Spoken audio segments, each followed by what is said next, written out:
Olá, pessoal, boa noite a todas, boa noite a todos. Mais uma live aqui, né, de domingo, e hoje conversando com Hermes. Hermes é de Recife, né, ele é militante da Frente Nacional de Saneamento Ambiental, que tem uma discussão extremamente importante no país, que é a democratização da água para todo mundo, né? A ideia de todo mundo ter acesso aos recursos hídricos e ao saneamento básico. Tem uma discussão ainda em 2020 extremamente importante, né? E hoje a gente vai discutir, além dessa questão do saneamento básico e do acesso à água democratizada, a privatização da água, que é o tema central hoje. É a privatização da água que foi aprovada pelo Senado, ampla maioria do Senado aprovou a privatização da água, falta só a sanção do presidente. Então, gostaria de passar a palavra para o Hermes, fazer uma boa noite para todo mundo que está nos assistindo, né? E depois a gente começa a conversa. Bom, Paulo César, muito obrigado pelo convite. Boa noite para todas e todos que nos assistem. É um prazer enorme falar sobre esse tema, né? Um tema extremamente importante e que houve mudanças de curso nas últimas semanas. Eu sou o Hermes Costa, sou recifense, daqui de Pernambuco, e sou engenheiro mecatrônico, trabalho na Compesa, que é a companhia seria a Sabesp de vocês aí em São Paulo. E sou professor também universitário, professor da Universidade de Pernambuco, que é a universidade estadual nossa, comparando também com vocês, seria a USP, né? Aqui, a UPE. E faço parte, represento nessa frente nacional o Sindicato dos Urbanitários, que é um sindicato que representa toda a categoria de trabalhadoras e trabalhadores da Compesa, da Chesf, né, e da CELP, que seria a companhia elétrica nossa, a distribuidora e a geradora de energia daqui do Nordeste. Então, a nossa luta, né, a minha inclusão nessa luta, iniciou em 2018, ainda, Paulo, né, quando se estava ainda discutindo a MP, a 848, né, que tratava trazia alterações aí no Marco Legal de Saneamento, que terminou caducando, e depois veio uma outra MP, que foi a 868,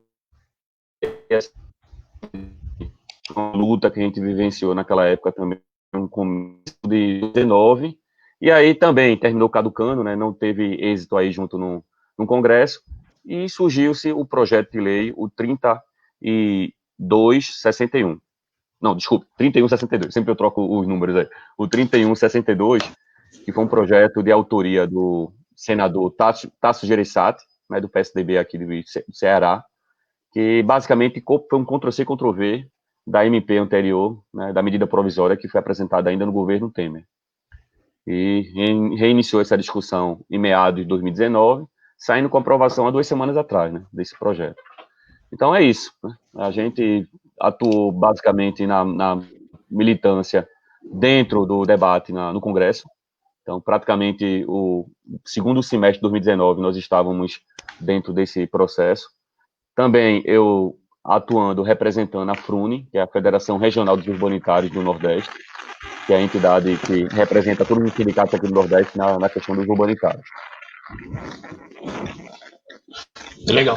O Hermes, essa frente, né, nacional de saneamento, ela não é um grupo só, né? Como é uma frente, né? É uma união de vários sindicatos, de organismos, de ONGs, né? E ela atua no Brasil inteiro, né?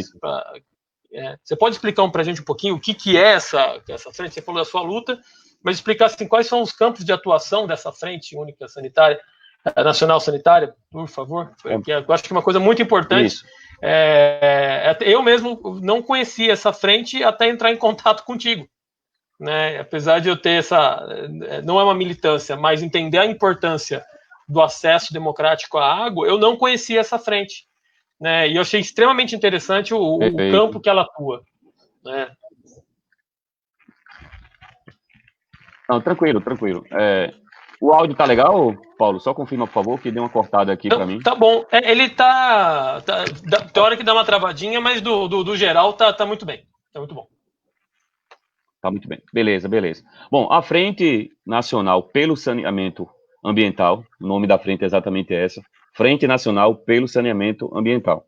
É uma frente que tem aí, que compõe, acredito, mais de 50 organizações e entidades aí, que vai do movimento sindical, movimento de categoria, de classe, né, entrando com representantes também dos municípios e de parlamentares. Então, a gente vou falar aqui algumas entidades de forma mais ampla, né, a Federação Nacional dos Urbanitários, que seria a federação que organiza na luta nacional a categoria dos urbanitários, que é exatamente a categoria das trabalhadoras e trabalhadores que atuam nas empresas de saneamento, nas empresas de energia elétrica e tanto na distribuição como na geração. Além disso, tem também a ABS, né, que é a Associação Brasileira de Engenharia Sanitária e Ambiental, que basicamente é uma associação de classe, que boa parte dos engenheiros que militam, né, dentro dessa área atuam por dentro dessa associação. Junto com a frente também tem a AESB, que é a Associação Brasileira, né, das Empresas de Saneamento Básico, e aí são as empresas estaduais, que basicamente os presidentes dessas empresas atuam de forma organizada por essa associação. Tem também, das 3 entidades nacionais de prefeitos, 2 fazem parte da frente, a SEMAI, né, é a Frente Nacional também dos Prefeitos, além dos partidos de esquerda, então representantes dos parlamentares aí do PT, PCdoB, PSOL, PDT, deixa eu ver se eu esqueci mais alguém. Bom, é isso aí, acho que são os partidos PSB, então tem essa composição também desses parlamentares. E acredito que uns 30 e poucos sindicatos estaduais fazem parte também da frente. Acho que é isso, companheiro. Então, e tem a UNDAS, que é um organismo extremamente importante para a gente, que é um organismo técnico, né? É uma organização nacional aí que milita nessa área de saneamento, pelo ponto de vista da área técnica. Beleza. Então, isso é um pouquinho do que essa frente, né? Ela é organizada há mais de décadas, tá? Outra questão também, Paulo, há mais de uma década, e na frente, de forma de organização, né, existem representantes de cada sindicato das federações, que realizamos reunião praticamente quinzenalmente, né, para tratar do tema, e nesse momento, nesses últimos 2 anos, o foco principal foi as medidas provisórias e os projetos de leis que travam do tema. Não, legal. Que eu falo que é importante a gente conhecer esses movimentos de luta por pautas específicas, né? E uma delas, acho que é extremamente importante no Brasil, que é o acesso à água. E é tão pensar que é tão contraditório discutir acesso à água no Brasil, né? O país que tem as maiores bacias hidrográficas do mundo, né? O maior acesso à água doce potável do mundo. E a gente fica discutindo o como que as pessoas não acessam, né? Como que as pessoas não têm direito a essa água potável em suas casas, né? E aí não é isso em qualquer lugar, né? Independente de qual estado, né? Seja ele com IDH maior ou com IDH menor, né? Com mais dinheiro ou com menos dinheiro, ou qualquer estrutura a mais ou a menos, a gente vai ter dificuldades, né? Falando aqui de São José dos Campos, que é uma cidade com um PIB muito grande na produção, uma arrecadação muito grande, uma geração de riqueza muito grande, uma cidade próxima da maior cidade do país, que é São Paulo, tá, 80 quilômetros de distância daqui, né, é uma cidade estruturada, com várias indústrias, cerca de um pouco mais de 700 mil habitantes, né, com tanto dinheiro, então, quer dizer, não é uma população tão grande para a quantidade de dinheiro que a cidade tem, e ainda hoje, em São José dos Campos, nós temos bairros que não têm acesso à água potável, rede de esgoto, água tratada, né? Então, quer dizer, o quanto que ainda há muito a caminhar em todo o território brasileiro, né? E, Hermes, eu queria que você pudesse esclarecer um pouco para a gente qual será que é a dificuldade que a gente tem hoje em todos os municípios brasileiros praticamente, de conseguir levar essa água potável, tratada, de oferecer um sistema de saneamento básico de esgoto, né, coleta de esgoto, tratamento de esgoto para todo mundo. Eu sei que alguns municípios talvez não tenham condições econômicas, não tenha dinheiro realmente para fazer, mas nós temos um país que tem uma arrecadação muito grande que poderia ser, os estados e a União poderia fazer. Mas por que será que então até hoje em praticamente todos os municípios do Brasil, a gente tem esse déficit de saneamento básico. Perfeito. Paulo, acho que é interessante a gente falar um pouquinho da história dessa área aí, desse campo do saneamento básico no Brasil, né? Não se dá, eu começo sempre tratando desse assunto, colocando o meu ponto de vista, que é o seguinte, não dá para resolver um problema de 500 anos, né, em uma década, 2 décadas. Então, a gente precisa de um enfrentamento muito grande aí, do ponto de vista de prioridade para o setor de saneamento, esse é o primeiro campo aí que precisa ser lutado e avançar. E o outro ponto também extremamente importante é investimento, dinheiro. Então, não dá para se fazer sistemas de abastecimento de água, esgotamento sanitário, sem dinheiro. Então, isso a gente teve uma mudança de curso na questão do investimento na área de saneamento básico, né? Outra questão importante também, Paulo, antes de iniciar minha fala, é definir claramente o que significa saneamento básico, né? Então, o saneamento básico, ele trata em 4 vertentes aí para a sociedade. O primeiro é o sistema de abastecimento de água, então faz parte desse campo saneamento básico. Segundo, esgotamento sanitário. Terceiro, drenagem pluvial.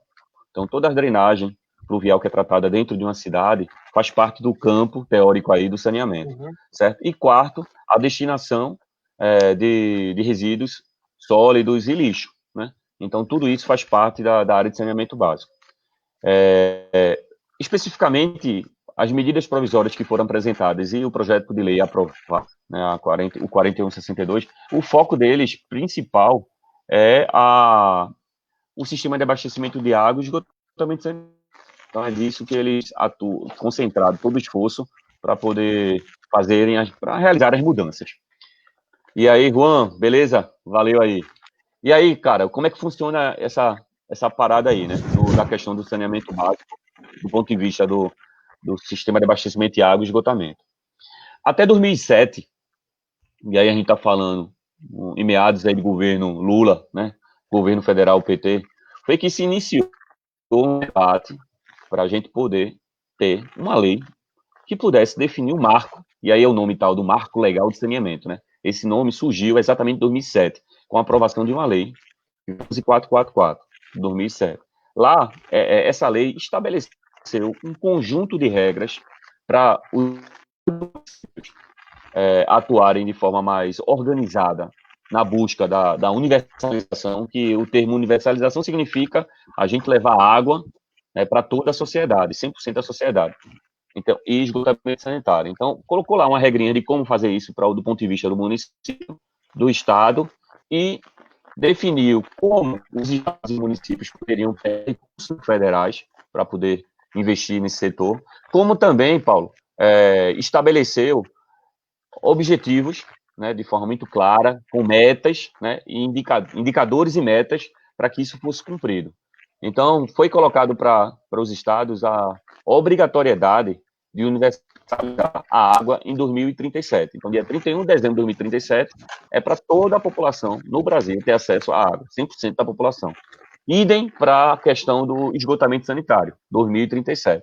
Então, aí tinha o indicador, tinha a meta, tinha a regra do jogo, como é que deveria ser jogado, e o governo federal começou a apresentar programas para poder dar o investimento nesse setor.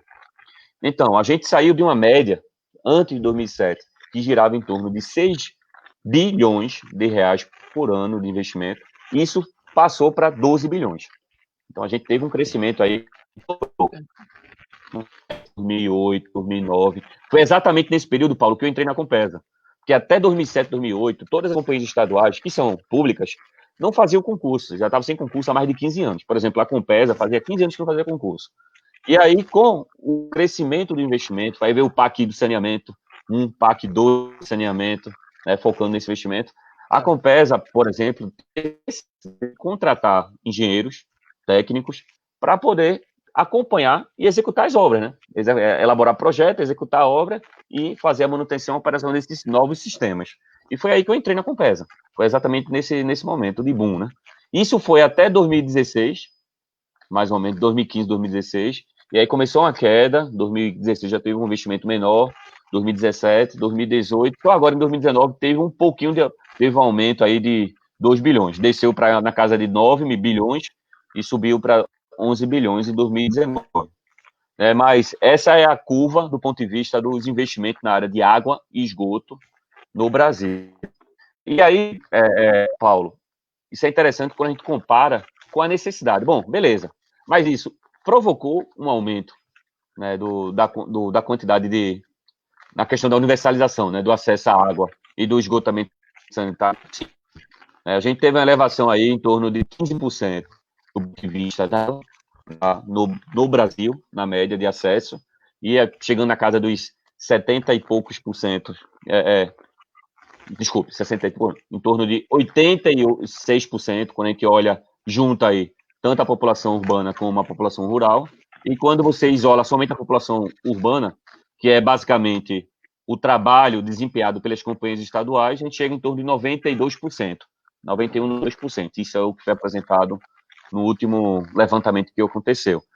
E esgotamento, a gente está em torno de 60 e pouco por cento, então, que era 40%. Então, realmente teve um aumento em função do investimento, mas, Paulo, não era o suficiente. Né? Pelos estudos que são colocados pela Frente Nacional, a gente precisava elevar esse investimento para 20 bilhões ao ano para poder alcançar essa universalização em 2037. Então, essa é o status quo, né, em 2019. A gente tem um investimento acontecendo muito maior, tem toda uma regra do jogo nova, né, que foi alterada. Então, beleza. Posso continuar? Falando um pouco mais sobre isso? Não, pode continuar. Não, tô prestando atenção a coisas interessantes aí, que tá sendo muito bom. Pode continuar. Pronto, então vamos lá, né? E aí eu gosto de fazer sempre essa linha do tempo para a gente estar acompanhando aí do ponto de vista do investimento. E aí, qual foi a grande sacada que rolou no debate de 2018, né? Quando o ministro... 2018 foi... Na realidade, em 2016, logo no golpe, né? Quando ocorreu o golpe aí em 2016, e aí com o governo federal de Michel Temer, a política do saneamento já houve uma grande alteração. E como foi alterado isso, né? Existe uma associação que é muito bem organizada nacionalmente, que é a Associação Brasileira das Empresas Privadas do Setor de Saneamento. Certo? Então, que ela é chamada de... Deixa eu te dizer aqui o nome para não enrolar. É a Abicom. Deixa eu ver se eu estou... Porque eu tô meio... É a Abicom. Isso. E uma outra associação, a Abicom, exatamente, a Abicom, a Associação Brasileira das Concessionárias Privadas de Setor Público. Então, essa associação, com o lobby e o espaço que ganhou com o Michel Temer na presidência, ela conseguiu indicar o representante para o principal assento do ponto de vista do governo federal, que seria a Secretaria Nacional de Recursos Hídricos e Saneamento Básico. Então, o representante que foi indicado para essa cadeira era um representante indicado pela Abicom. Em 2016, a Abicom entregou já uma proposta de alteração legal do saneamento. E aí começou a discussão dentro do governo federal, até que em 2018 o governo federal tomou coragem, né, e apresentou a medida provisória 844, em junho de 2018. E aí, que era exatamente o documento que tinha sido apresentado pela Abicom. Paralelamente a isso, existe uma outra associação, que é a Associação Brasileira da Infraestrutura e Indústria de Base, que é a ABDIB, certo? São as duas associações. Essa galera é a galera que fornece tubulação, conjunto motobomba, quadros elétricos, componentes elétricos, que são os equipamentos utilizados nos investimentos que a gente faz na área de saneamento. Então, ela também, de forma organizada, apoiou esse novo documento. E o documento, em linhas gerais, o que é que ele fazia? Ele estava... e aí eu gosto sempre de usar esse termo, porque existia um debate grande, inclusive, até o próprio Ciro, né, fez um debate em cima disso.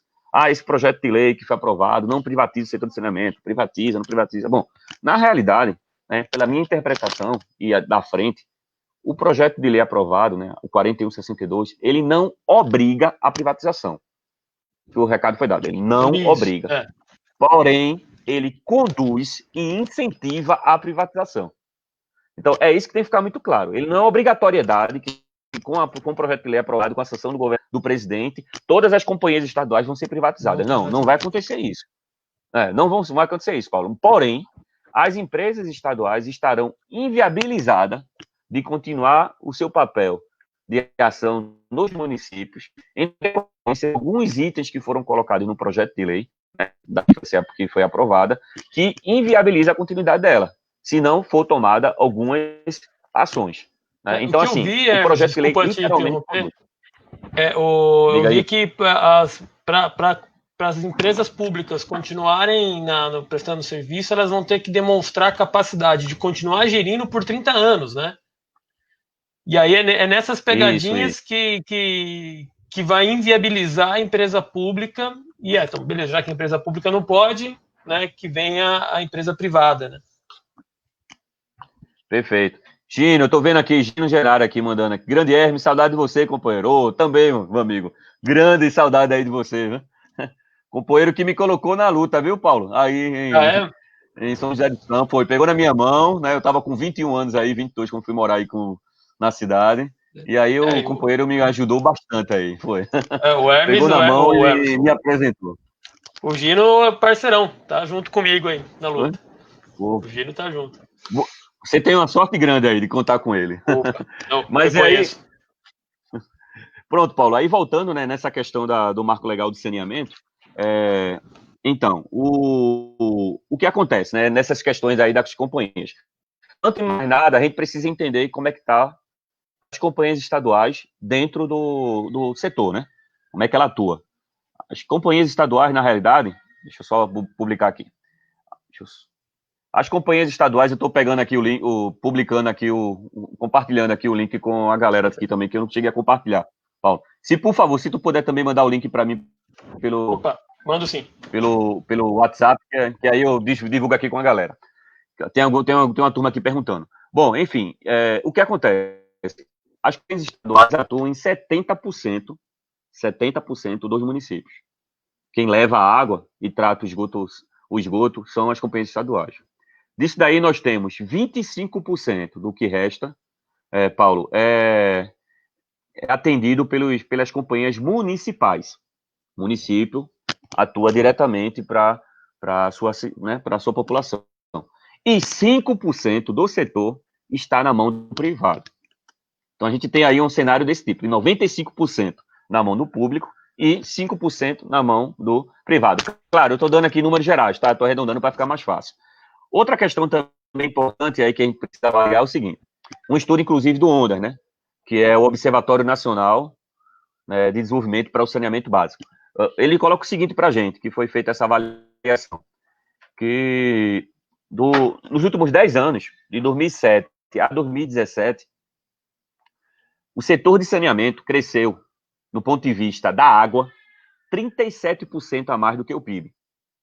Então, veja só, financeiramente a gente está vendo aí que é um impacto significativo. É interessante. E se você for observar o esgoto, né, a questão do esgotamento sanitário, o crescimento, Paulo, foi de 76%. Então, nós estamos falando de um setor, né, que é um setor que é monopolista, não tem como a gente passar 2 tubulações na rua para levar a água para o cliente poder escolher, né, no qual conseguiu crescer do ponto de vista econômico, financeiro, né, 36% a mais do que o PIB brasileiro, né, da água, e 76% nesses últimos 10 anos, 2007 a 2017. Então, assim, é um mercado extremamente próspero do ponto de vista financeiro de interesse. E o setor privado só atua em 5%. Então, tem que se fazer alguma mudança. Isso eu estou falando do ponto de vista de quem está olhando o setor, né? Do privado olhando o setor. E quais foram as mudanças? Vamos lá, né? E aí, essa questão da obrigatoriedade. Foram, basicamente, 4 mudanças que eu considero prioritárias. Né? A primeira foi a retirada da titularidade do serviço do município. O município, hoje, ele tem o poder, né, de escolher, junto com a Câmara de Vereadores e o Executivo, como ser feita a prestação de serviço do setor de água e de esgoto. Então, são 3 alternativas que existem. 3. A primeira é uma execução de serviço diretamente, e aí são as empresas municipais que fazem isso. Né? Ele cria um organismo municipal e presta serviço de água e esgotamento sanitário. A segunda opção é por meio de concessão. Ele abre uma licitação, e aí tanto a empresa privada como as estaduais, se tiverem interesse, participam. E o terceiro modelo é por meio de contrato e programa, né, que é o instrumento utilizado para fazer contratação jurídico utilizado para isso. Então, o município consegue contratar o Estado para poder prestar o serviço de água e esgotamento sanitário. E ele faz isso por meio desse instrumento, contrato de programa. É exatamente o instrumento utilizado pelas companhias estaduais de saneamento para poder prestar serviço nos municípios. Né? Atua aí em São José dos Campos, não é isso? Sim. Aqui é Nessa Pronto. Essa BESP contratada, né, desse modelo, o segundo que você colocou, né? Pronto, um contrato por meio de contrato de programa. Bom, o que é que o projeto de lei diz, né? Ele retira essa autonomia do município de escolha. Então, o município, ele está vedado pelo projeto de lei aprovado a escolha do contrato de programa. Então, não existe mais a opção para o município de escolher contratar o Estado. Por exemplo, a Sabesp aí. Pronto, esse é o primeiro ponto.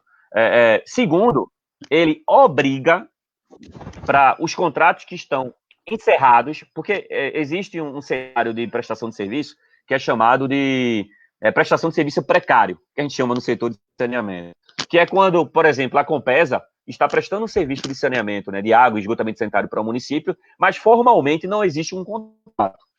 Tá. Paulo. Então, nessas situações é obrigatório, por lei, né, que agora a concessão.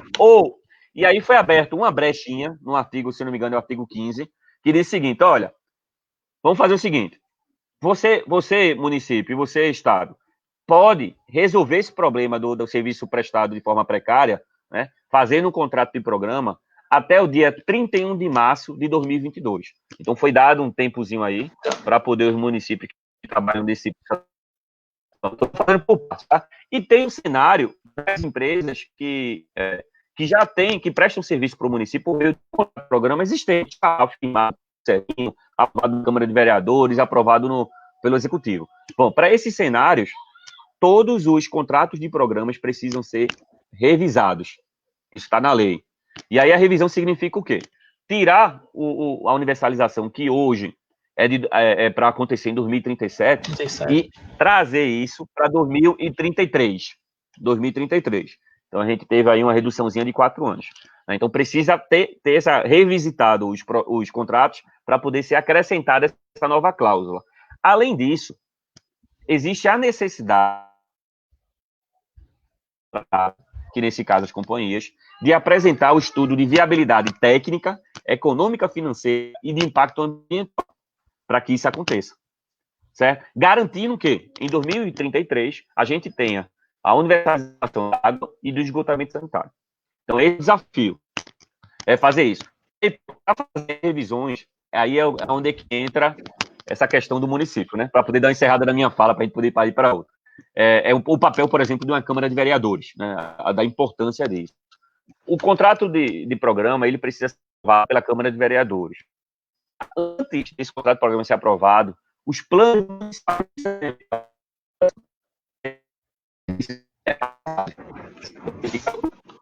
Ô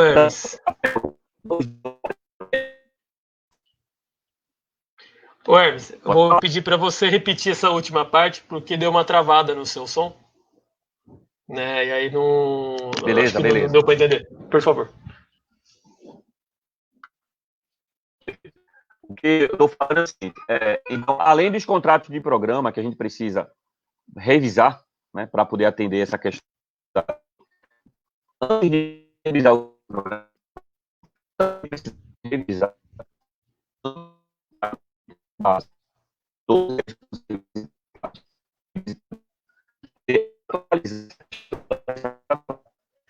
é um grande desafio. Por isso que eu digo que o projeto de lei conduz e incentiva a privatização. Isso é um contrato atualizado, não existe mais contrato de programa, logo, não existe sentido as companhias continuarem, né? Porque se ele consegue prestar o serviço, a gente vai ter que vender a companhia ou extinguir. Enfim, para a gente poder fazer essa atualização, é na Câmara dos Vereadores. E nós temos um prazo definido. Existe até março, 31 de março de 2022, para que todas as câmaras, dos 5 mil e pouco aí municípios, revisassem seus planos para poder atualizar os seus indicadores de universalização. E aí, para você ter uma ideia assim, numérica, a média para fazer uma atualização de um plano municipal dura em torno de 5 a 6 anos. Essa é a média dos municípios pelo país. E aí, companheiro, a gente tem menos de 2 anos para estar revisando isso, para permitir o programa. E se não tiver contrato de programa, a companhia sai e, obrigatoriamente, o município vai ter que fazer a concessão, já que ele não tem mais a opção, a autonomia de escolher fazer o contrato. O contrato de programa. Então, a gente pode falar aqui horas sobre isso. Então, Hermes, o que fica evidente é que foi uma marapuca mesmo, né? Essa lei que foi aprovada no Senado, ela é marapuca, porque dá a opção de alguma coisa, mas ela dificilmente vai conseguir ser efetivada por conta dessas chavinhas, né? Como você disse, para fazer esse levantamento, esse balanço, esse novo programa de universalização de saneamento, 4 a 5 anos para fazer, né? A gente vai ter menos de 2 anos para fazer isso. Se a gente for pensar até a próxima legislação, né? Pós-legislatura, né? A gente vai ter pouquíssimo tempo. Então, não é um processo de privatização de fato da água, né? Não é isso que acontece, como você disse, mas é uma abertura né? É uma abertura e construção de condições, né, que vão levar todos os municípios a privatizarem seus recursos, né, seu atendimento de saneamento. Hermes, nessa lógica, né, de que então agora a gente vai ter empresas públicas saindo de cena, né, a tendência de a gente ter empresas públicas saindo de cena e a entrada de empresas privadas nesse filão de mercado, como você mesmo disse, extremamente lucrativo, né, que teve um crescimento muito maior do que o PIB no mesmo período, sabendo que serviços privados, né, há uma tendência a encarecerem esse produto e não atenderem de fato a toda a demanda, né? Vamos pegar, por exemplo, talvez não seja uma comparação tão boa, mas eu fico tentado a fazer essa comparação. O que aconteceu com a telefonia brasileira na década de começo de 2000, né? Na verdade, década de 90, onde a gente tem a privatização da Telebrás, a privatização da telefonia, que havia feito um imenso investimento de ampliação com as redes de fibra ótica, e depois veio as empresas privadas e assimilaram essa estrutura já montada, né? E houve uma melhora do serviço, né? O atendimento foi melhorado, mas eles surfaram nessa infraestrutura anterior, todo esse gasto em infraestrutura anterior do poder público. E nós também, tem uma falácia, né, que eu estudei em relação um pouco sobre isso, é que depois que privatizou, melhorou muito as tecnologias, né, melhorou muito a qualidade do serviço, mas aquilo era uma melhoria que a tecnologia mundial de telefonia trouxe. Então não foi a privatização em si, mas foi a tecnologia que se desenvolveu ao longo do tempo, que foi aplicada na telefonia, né, nas telecomunicações. Não é o mesmo setor, provavelmente não são as mesmas realidades, né, com certeza não são as mesmas realidades, mas existe essa possibilidade, então, dessas empresas surfarem já nessa infraestrutura montada, né, que, então, como você disse, ela atingiu um patamar muito grande, não é 100%, não é total, não é universalizado, mas já chegou a um patamar adequado, no mínimo, né? Tipo, chega próximo disso. Será que existe essa possibilidade ainda? Então a gente vai ter que ouvir no futuro, olha só, depois que privatizou, melhorou? Como que você enxerga isso? Perfeito. Bom, eu acredito, né? Primeiro que acho que o que precisa o projeto de 2019 que foi aprovado não apresenta soluções para aplicação aos serviços públicos de saneamento básico. Isso tem que ficar claro. Não apresenta a solução para isso, ele cria investimento. Ponto. Não tem, em nenhum local, você pode ler e reler o projeto de lei, você não vai encontrar, né, um modelo lá de como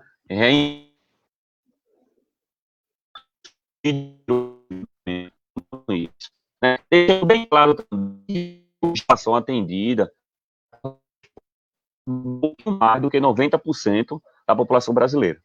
Então, a gente também já tem um nível de acesso grande. Pelo contrário, no meu ponto de vista, a proposta propõe uma privatização de forma perversa, que vai retirar o direito, a responsabilidade e colocar como produto, né? Ser calculadora. Então, o que é a grande questão? O direito do acesso, né, de obrigatoriedade do Estado, fundamental da humanidade, e vamos colocar agora a água como uma mercadoria, né, que tem como objetivo gerar lucro para as companhias, porque já que o projeto está incentivando de forma cruel as privatizações, né, conduz isso à privatização. Outra questão importante também, que aí dentro dessa tua leitura, eu tenho dúvidas, Paulo, se o privado atuando sozinho, né, no setor, se ele realmente vai, do ponto de vista do que está condicionado no projeto de lei, fazer, e sem o controle social desse serviço, que se em algumas parcelas da nossa sociedade vai ficar à margem do acesso. E eu digo o quê? As periferias das grandes cidades, as comunidades rurais, as cidades menores e pobres, as cidades longe do acesso da água. O conjunto de população é quase certo que vai ficar sem o acesso à água. Porque hoje o modelo que rege o sistema de abastecimento de água dentro de um estado é o modelo de subsídio cruzado. Acho que você já deve ter escutado isso, né? O cenário de subsídio cruzado. E o que é isso?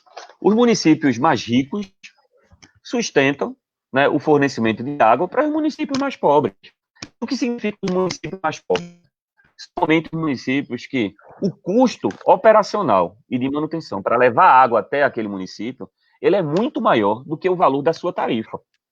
Então, municípios que estão mais perto das fontes de água, já considerando que o manancial, que os recursos hídricos faz parte de uma cadeia aí que atende a toda a sociedade, né? Não é um privilégio de um município que ele nasceu próximo de uma fonte de água em relação a detrimento a um outro município que está longe da fonte de água. Pelo contrário, né? A gente precisa, na realidade, de diminuir as desigualdades regionais. Sim. E é exatamente permitindo acesso à água para essa turma.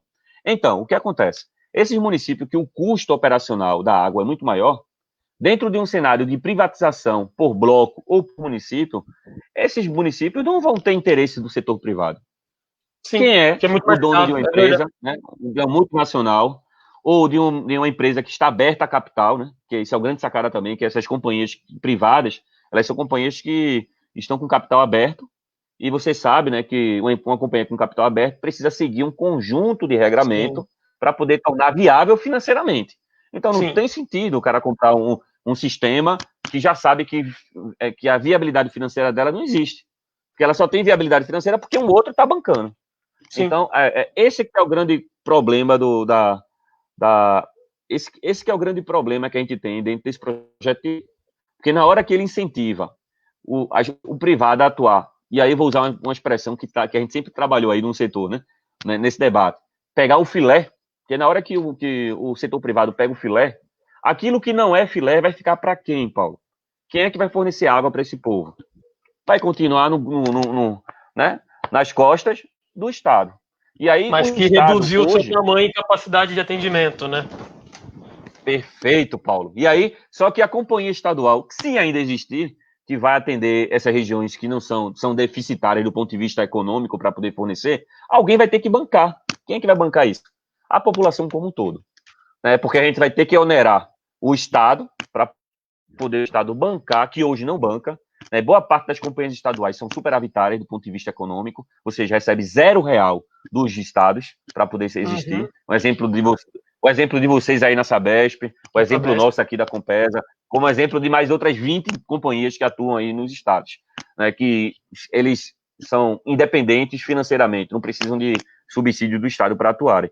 Então, a gente vai quebrar isso. Quando quebra isso, o Estado vai ter que entrar com a contribuição para que essas empresas existam, não é isso mesmo? E aí vai aumentar o custo para todo mundo, né? Além disso, eu duvido em um município, né, a gente sabe que o município, a gente tem divisões de classes sociais de forma muito clara, né? A desigualdade é grande. E aí temos região de periferia nos municípios. Por exemplo, aqui em Recife, nós temos 1 milhão pra você ter ideia, né? A gente tem aqui em torno de 1 milhão e 600 mil habitantes, é isso aqui que gira, e 700 mil moram em periferia, né? Em regiões especiais, que a gente chama de ZEIS aqui, zonas especiais de atenção aí do poder público, no qual são regiões mais pobres, carentes, favelizadas algumas vezes, em morros, e essas regiões são regiões que têm acesso à água, né? A Compesa está fazendo acesso por meio de tarifa social. Então, a população tem tarifa social. E quem é que garante que o privado vai manter esse tipo de política? Ô, Hermes, aqui tem uma pergunta do Roberto Júnior, que eu acho que é justamente isso que você acabou de falar. Né? Ele te cumprimenta, né? E aí, na sua concepção, tomando como exemplo o modelo de PPP adotado pela Compesa, podemos concluir que o risco na privatização é deixar desamparada a população que vive nos locais de mais difícil acesso, privilegiando os locais onde é menos complicada a operação para a empresa. No caso de a possível privatização, é justamente isso que você estava falando, né? Aquele lugar mais simples, né? Que a infraestrutura necessária para levar a água até lá, né, é muito mais barata, portanto, muito mais viável financeiramente. Esses lugares mais afastados, mais distantes, com menos infraestrutura, então seria muito mais caro levar, vão ficar desassistidos, né? Não vai chegar água. É essa lógica que você está defendendo, né? Assim, não defendendo isso, essa exatamente, lógica, né? defendendo a afirmação de que isso Perfeito. Defendendo essa tese, né? Dessa tese que vai acontecer. Por isso que nós somos contrários, ao projeto de lei, né? Exatamente por isso. Que é o que eu digo, né? Vou repetir, né? Na lógica da busca do maior lucro, não há qualquer garantia de que áreas mais pobres, como comunidades rurais, periferias de centros urbanos, né, municípios menores e distantes das fontes de água, sejam de fato atendidas. Né? O acesso das pessoas mais pobres ao serviço de água e esgotamento sanitário, na minha concepção, vai estar limitado. Né? Hoje, os lucros gerados, né, pelas companhias públicas são reinvestidos na melhoria e ampliação de serviços. É assim que funciona na Compesa. Quando a gente tem lucro, né, esse dinheiro é reinvestido para poder melhorar as redes, é reinvestido para ampliar as redes. Né? Para os grupos privados, Paulo, para onde é que vai esse dinheiro, cara? Né? Os lucros vão para o bolso dos proprietários, cara. Ou então, que são, na maioria, estrangeiros, perdendo esse papel de reinvestimento atual, que já existe. Né?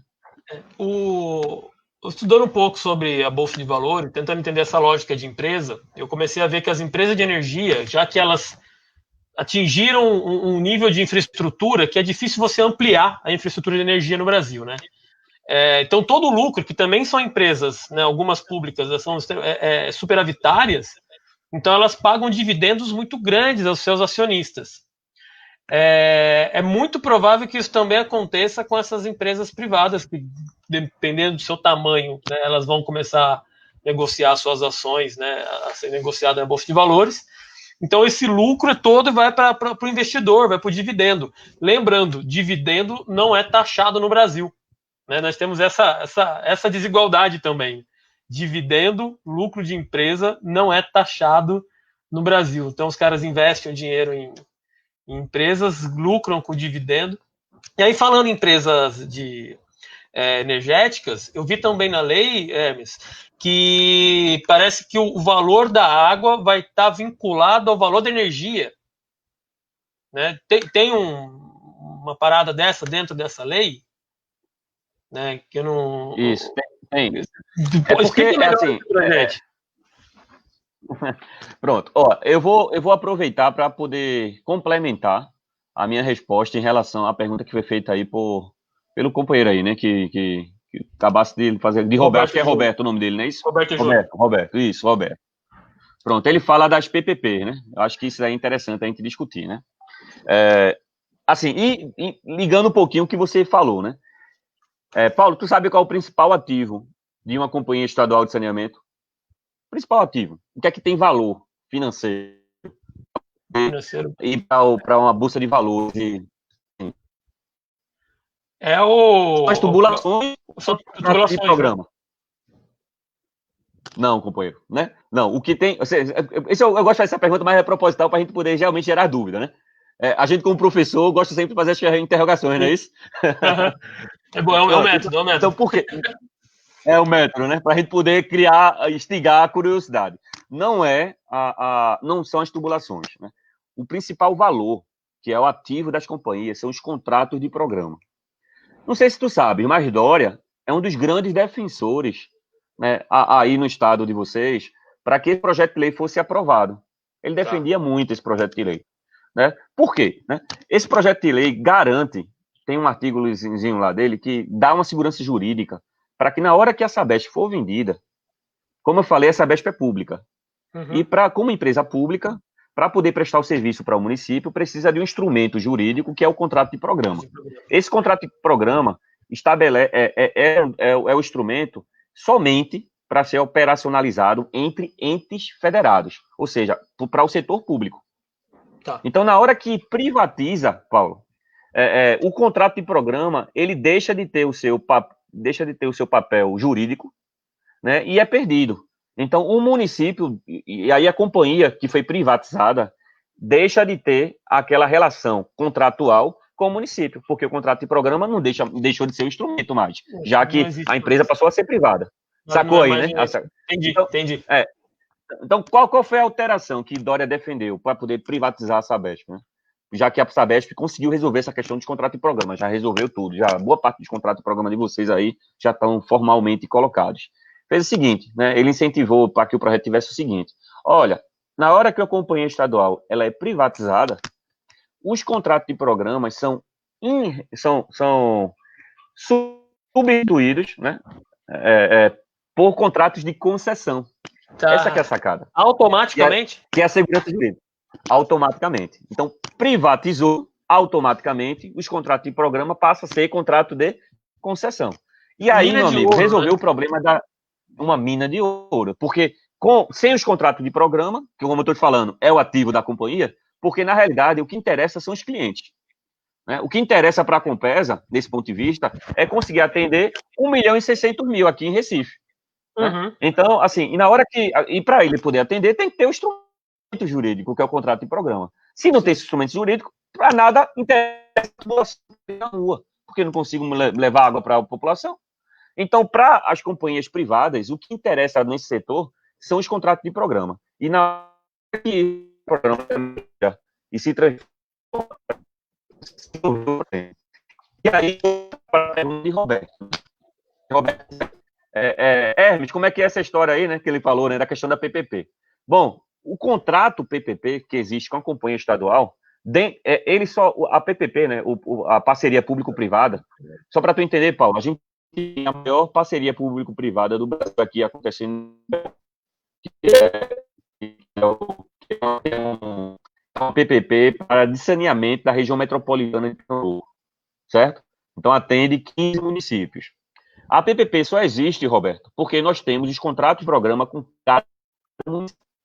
Então, na hora que privatiza, o que interessa é o contrato de programa. Se passa para ser concessão, a PPP continua com o privado.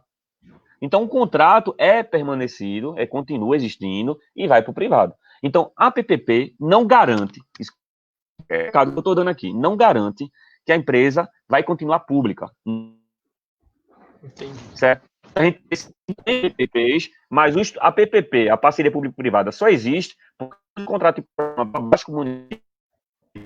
Então, na hora que a gente tem uma PPP, a gente perde do ponto de vista de atender ao cliente, e aí, obviamente, a gente vai resolver uma questão contratual com a empresa que está operando para a gente a PPP, né? Porque a gente teve quebra de contrato, mas do ponto de vista da privatização, não impede. Né? Outra sacada é o seguinte, então, e continuando nessa observação, Paulo, de APO, né? Porque a Sabesp é um aberto, mas a grande maioria das clientes estaduais tem um capital aberto ainda, não está ainda na bolsa de valores. Fazer abertura de capital, que é o chamado do APO, né? Que é o nome que o pessoal utiliza aí.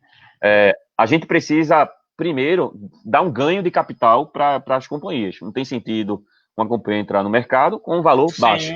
Senão as ações vão ficar baixas e, no ponto de vista, vai ser ruim. Então, como é que se ganha capital? Dentro desse conceito que eu estou falando. Fazendo os contratos de programa. Certo? E aí vem a pergunta. Qual é o instrumento, hoje, defendido pelo governo federal para as privatizações das companhias? Exatamente pela abertura de capital. Então, na realidade, na hora que uma companhia... esse é o instrumento, é a abertura de capital. Que é o que o Dória está fazendo, é o que Itzel está fazendo no Rio de Janeiro, é o que o camarada lá, como eu esqueci o nome dele, o governador lá de Minas Gerais está fazendo lá também. Zena, né? Zena, pronto. Exatamente. É esse conceito. São as empresas que já estão com abertura de capital, então já estão na Bolsa de Valores, e aí privatiza como? Como é que privatiza? Da forma mais cruel possível para o poder público, que é vendendo 50% mais um das ações. O que aconteceu com a BR Distribuidora, né? Se ficar, o bicho come. Se correr, né? Tem esse ditado, né? Então, é cruel demais, né, esse processo, né? E aí a gente começa a ver realmente o interesse do capital em cima desse bem que é público, deveria ser público, né? Algo que é essencial à vida humana, que é a água e a necessidade do esgotamento, né, e tudo mais, e coleta, né, ou seja, todo o conceito de saneamento básico, na mão de interesses do capital, né? E assim, a gente que é da esquerda, né, Hermes, a gente compreende o quanto que esse interesse do capital ele exclui, né? Ele coloca de lado parcela da população, aquela parcela que não é lucrativa, aquela parcela que é considerada desnecessária, né? E, infelizmente é olhada dessa forma, né, como uma parcela da população que pode deixar de existir, né? A gente vê isso, né? Nesse período da pandemia, o quanto que determinadas pessoas são consideradas, né, descartáveis, né? E é justamente essa população aí que não vai ser atendida. O companheiro Maurílio, que é aqui de São José também, não sei se você ele que entrou em contato contigo, né, Hermes, conversando contigo, ele fez uma pergunta aqui que eu acho interessante, né? Eu não sei se isso é possível saber, porque muitas vezes são interesses escusos, então fica tudo por debaixo do pano, né? Atrás das cortinas aí. Mas quais empresas, né? A gente fala muito da Coca-Cola, né? O pessoal falou muito da Coca-Cola, né? Quais as empresas estão por trás desse processo de privatização? Existe mesmo alguma relação com essa discussão da Coca-Cola, né? Que o pessoal, não sei se é muito mais meme do que de fato realidade. Pronto, eu vou fazer aqui uma fala rápida aqui também, é meio difícil, né? Vou tentar. É o seguinte, duas grandes, eu já tinha falado até no início, né, né, Paulo? Duas grandes associações brasileiras atuaram para que esse projeto fosse aprovado. A Associação Brasileira das Concessionárias Privadas de Serviços Públicos, a ABICOM. Então, ela foi a grande liderança pela aprovação do projeto. Foi ela que indicou o secretário de saneamento, né, tá lá, são eles que redação de lei, certo? E foram eles que fizeram o lobby no parlamento. Isso eu digo porque eu estava lá dentro também e eu via os caras para frente e para trás se mexendo lá pelo Congresso. Então, assim, os caras passaram 2 anos trabalhando nisso. E quem é que está por trás da associação, né? Da Brasileira das Concessionárias Privadas? A gente tem a EGEA, que é a maior empresa privada, né, do setor de saneamento. A BRK Ambiental, que é uma canadense. A EGEA, ela é espanhola e tem uma parcela também do Brasil aqui. E é uma canadense.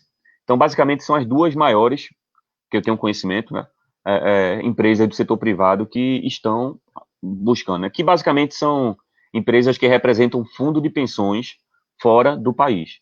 Então, são empresas estrangeiras que estão querendo atuar aqui. Além disso, aí teve aquela questão toda do senador Coca-Cola, né? Acho que já ouviu falar, né? Do Tasso, né? O senador Tasso Gereissati, que é do PSDB. Isso, do Ceará. Porque é o seguinte, Tasso, ele é um dos donos, né, da engarrafadora, né, da empresa que engarrafa Coca-Cola aqui no Nordeste, que é a Solar, o nome da empresa. Então, ele é um dos donos, né? E hoje, a gente tem uma grande discussão, a população, né, que está... Esse é um problema de acesso à água, mas na realidade, quem mais consome água são as indústrias. Sim. Veja a questão, né? Então, a gente está falando aqui numa disputa para atendimento para o grande capital, né? Isso é uma fonte, é um insumo para as grandes indústrias, e uma delas é a indústria de bebidas. Então, a Tasso é dono ele é um dos donos da Solar, aqui no Nordeste. Além disso, também, Paulo, Tasso é dono de algumas pequenas empresas privadas que atuam no setor de saneamento aqui em alguns municípios aqui pelo interior. Então, assim, na realidade, houve no meu ponto de vista, um grande problema aí de conflito de interesse na hora que Tasso entra nesse debate, porque ele é beneficiado diretamente com esse projeto de lei, né, do ponto de vista econômico, né, econômico-financeiro. Então, assim, é muito complicado. E teve a associação, né, a Abicom, que foi a grande liderança, e aí teve os líderes deles participaram. Por exemplo, quando a MP 844 ela entrou no Congresso, o relator do Congresso foi se eu não me engano, o Roberto Muniz. Depois a gente dá uma pesquisada aí, Roberto Muniz do PP, da Bahia. Esse cara, antes de ir para o Congresso, ser eleito senador, ele era o presidente da ABICOM, da Associação Brasileira das Concessionárias Privadas do Setor Público. Então, por todo o processo, as pessoas que tiveram liderando e fazendo debate dentro do Congresso, do ponto de vista de relatoria ou de presidência de comissões e tal, são pessoas que têm interesse direto do ponto de vista econômico. Então, acho que eu tentei responder um pouco aí a pergunta do companheiro Maurício. Eu acho que mais do que a empresa em si, né, que a gente fica nessa lógica da empresa só, mas essa ação que ela é completamente antiética, né, de alguns parlamentares que agem em causa própria, né? Então, assim, é um absurdo o Gereissati ser relator desse projeto, né? Mas é óbvio que isso não é só uma questão de ética pessoal, né? Porque não foi entregue a ele essa relatoria por acaso, né? Não foi um sorteio, não foi o destino que colocou essa relatoria no colo dele, né? Então, é muito claro como esse projeto já estava tudo combinado com os russos, e agora, né, como diria, se não me engano, foi o Garrincha que falou isso no Zagallo, está tudo combinado e vai ser aprovado e com certeza vai ser sancionado pelo Bolsonaro, que, né, em sua política do Paulo Guedes, né, que quem toca essas políticas é o super-ministro dele, Paulo Guedes, neoliberal, que está destruindo, né, a passos largos, toda a estrutura do Estado brasileiro, né? E mais e agora uma gravíssima, né? Uma gravíssima, que é acesso à água, acesso às condições mais básicas de sobrevivência das pessoas. Hermes, a gente está indo para o final da live, eu queria que, assim, é um cenário aterrador, né? É um cenário absurdo, né? Eu quero fazer uma pergunta, mas o Gustavo Lima aqui também colocou uma pergunta, então antes da minha eu vou colocar a dele, né? E aí eu já faço a minha depois. Hermes, comenta sobre o artigo 16 do PL. Estão comentando em um possível veto. Pronto, deixa só. Se quiser, Paulo, quer fazer mais algum comentário? Porque eu já faço tudo junto. Tá. Que é o seguinte, Hermes, a gente está num cenário que é aterrador, né? Então, você tem um Congresso que vai aprovar tudo quanto é tipo de reforma, de retirada de direitos e de estrutura para a sociedade. Nós temos um poder executivo, né, em vários estados e no governo federal que apoia e adota essa lógica, né, então de destruição do Estado, diminuição do Estado. E óbvio que essa destruição do Estado vai só beneficiar os mais ricos. E hoje eu vi uma coisa muito legal, não é a elite brasileira, porque a elite brasileira é estudada. A elite é intelectualizada. São os ricos brasileiros, né, que é uma elite que aqui no Brasil não estuda, são ricos iletrados, né, mas são muito espertos na hora de ganhar dinheiro. E quem se prejudica, de fato, com essa destruição do Estado é quem mais precisa dele, a população mais pobre. Existe, nessa situação específica da água, alguma possibilidade de barrar essa coisa, essa reforma, essa mudança, privatização? Infelizmente, Paulo, perdão, deu uma cortadinha no final. No final, eu não escutei. A pergunta que eu faço existe alguma possibilidade, Hermes, da gente conseguir reverter essa situação? Perfeito. Bom, do ponto de vista federal, Paulo, eu acho que já está consumado a aprovação do projeto de lei, né? O caminho agora é uma nova legislatura, no qual a gente consiga, do ponto de vista progressista, de esquerda, ter um aumento de bancada dos nossos, né, dos nossos representantes, nossos partidos, e aí a gente conseguir fazer um enfrentamento no Congresso Nacional, aprovando um novo projeto de lei que faça de novo a revisão aqui no Marco Legal de Saneamento, né, do ponto de vista aqui, do ponto de vista federal. É que eu acredito que nessa legislatura não vai acontecer mais, né, nesse período agora, pelo menos até 2022, a gente não vai ter esse espaço. Agora o enfrentamento mudou, Paulo. O enfrentamento agora são nos estados e principalmente nos municípios. Como eu tinha dito, né, o papel, e aí eu digo assim, o meu papel, o seu, né, o meu papel como pré-candidato a vereador do Recife, o seu papel aí como pré-candidato a vereador de São José dos Campos, e que nós estamos no mesmo campo, né, fazemos a defesa e entendemos que esse projeto de lei é um projeto privatista.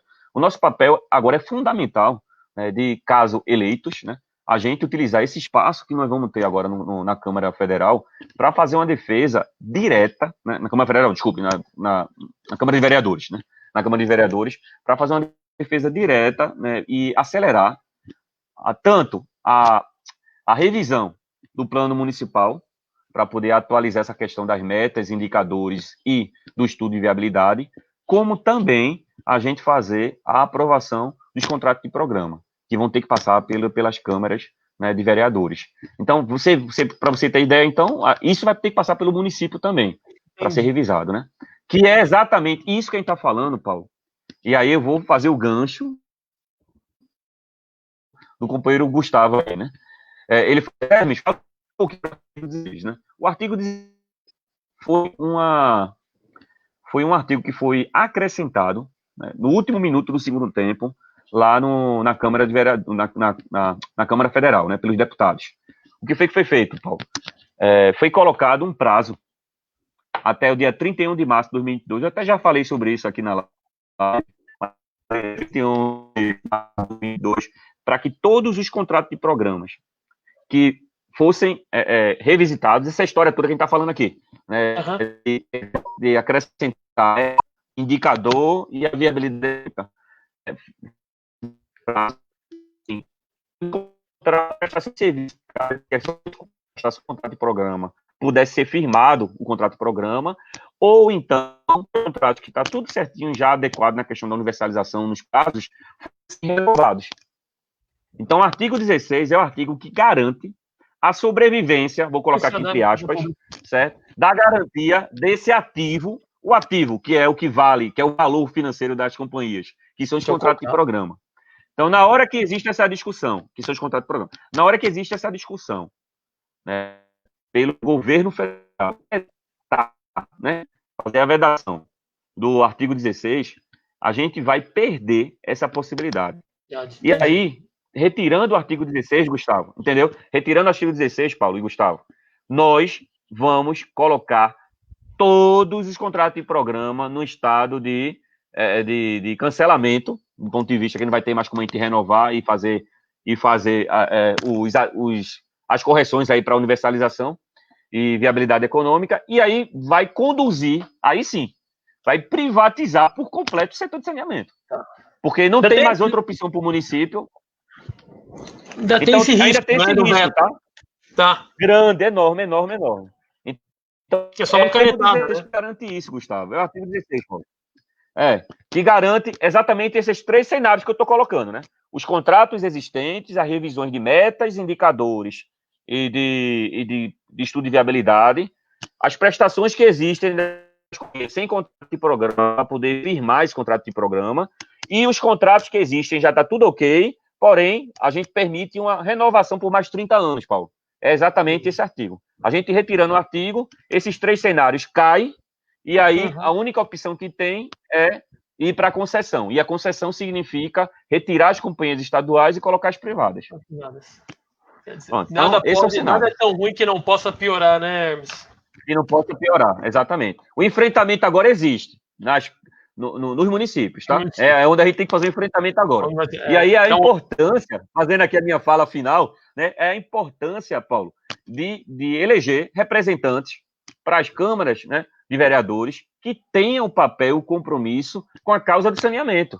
né, que tem a responsabilidade, o dever, que vai assumir isso aí, abraçar essa causa, para que a gente possa correr até 2022, até março de 2022, para poder aprovar tanto os planos municipais, como também os contratos de programa, dentro dessa renovação, dessa revisão que o projeto de lei 4162 exige. Tá, então é esse Beleza, o caminho. É um caminho árduo, mas é esse o caminho. É uma grande bandeira, né, Hermes? Acho que é uma coisa que a gente, do campo progressista, não pode esmorecer agora. A gente tem que ir para cima mesmo, tentar até a última gota de suor, né, quiçá de sangue, né, para a gente não manter essa estrutura que não é a questão do público e do privado, não é simplesmente essa lógica, né? A discussão qual que é mais eficiente. Não, a lógica é acesso à água e às pessoas. Para quem mais precisa, não é isso? Para quem mais precisa, né? A lógica é essa. E são as pessoas pobres, né? São as pessoas que têm pouco acesso. Diga, companheiro. Então é isso, né? Eu queria te agradecer demais pela live. A aula que eu tive, porque eu li alguma coisa sobre, mas quando você ouve um especialista é diferente, né? E assim, eu fiquei muito preocupado com a lei e te ouvindo fiquei mais ainda, né? Então, mas talvez é um sinal de alerta a mais pessoas aqui na cidade, em outros lugares, né? Do quanto que a gente tem que enfrentar isso daí nos municípios, né? E aí um aviso, né, às pessoas, né, que muitas vezes são desavisadas na hora das eleições, se comprometem e compram o discurso de determinados grupos políticos que não tem nenhum compromisso, né, com a população mais pobre, com a população mais necessitada, com as regiões mais desprovidas de atendimento, né, mas compram o discurso durante a eleição e depois sofrem com essas políticas como essa privatista da água, né? Então acho que serve para os políticos, né, para nós como pré-candidatos, né, nos atentarmos e para a população também perceber quem defende o que vai, a pessoa que vai defendê-los, né? Hermes, muito obrigado pela sua disponibilidade, muito obrigado pela aula que você deu aí para a gente hoje, né? Espero que sua pré-campanha seja e a sua campanha posteriormente seja muito bem sucedida, né? E Recife tenha seu trabalho como vereador aí, que vai ser muito importante nos próximos 4 anos. Paulo, eu também queria agradecer, certo, o convite. Esse é um tema que precisa ser divulgado, falado, esclarecido. E só uma informação adicional, né? No Senado, quando o projeto de lei foi aprovado, o único partido que votou contra o projeto de lei foi o Partido dos Trabalhadores. Então isso tem que ficar bem claro, que é o Partido dos Trabalhadores, que está do lado do povo, né, do lado de quem mais precisa do acesso à água, da periferia dos municípios, dos centros urbanos, das comunidades rurais, dos municípios mais pobres e menores, né, dos municípios longe das fontes de água. Então foi o Partido dos Trabalhadores que esteve do lado desse povo, né, e votou contra, resistiu até o último minuto da bancada do projeto PT, de lei né? que não fosse aprovado. Isso foi. Exatamente. E aí muita gente então, aí que paga de progressista, mas votou a favor, né? Exatamente. E assim, para fazer uma fala aqui de fechamento, né? Na realidade, Paulo, o governo federal apresentou ao Congresso esse projeto, né, que é o 4162 de 2019, que visa tirar a autonomia dos municípios dos serviços de saneamento. Eu tinha falado aqui, mas também acabar com a fiscalização e regulação dos estados e municípios dentro da prestação de serviço na área de saneamento e forçar, né? E aí é a palavra que eu sempre estou usando, né? Conduzir e incentivar a privatização das companhias estaduais, que corresponde a 70% do fornecimento de água e esgotamento sanitário no Brasil. Um setor que é monopolista e que cresceu de 2007 a 2017 37%. Porque eu gosto de evidenciar isso, que a busca, claro, é real e é pelo lucro, né? É por dinheiro, é isso que está buscando. E que não é isso mesmo?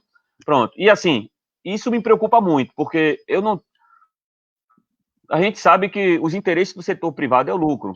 E as pessoas que mais precisam, que estão nas regiões mais vulneráveis, elas vão ficar distantes, porque não é garantia nenhuma que o setor privado vá lá. E o setor privado atuando, né, é muito diferente quando é o setor público, porque a pressão social, o controle social daquele serviço, que está na mão do público, é muito maior. A gente consegue fazer uma mobilização, pressionar o governador, pressionar os municípios, né, os prefeitos, para que uma determinada comunidade que esteja sem água, a gente consiga ter. Agora, me diga uma coisa, como é que a gente faz essa pressão quando é uma empresa privada atuando? Sim. Para a empresa privada criticar. Reclamação no Procon, né? Não dá, essa lógica não dá. mesmo. Então é o seguinte, né?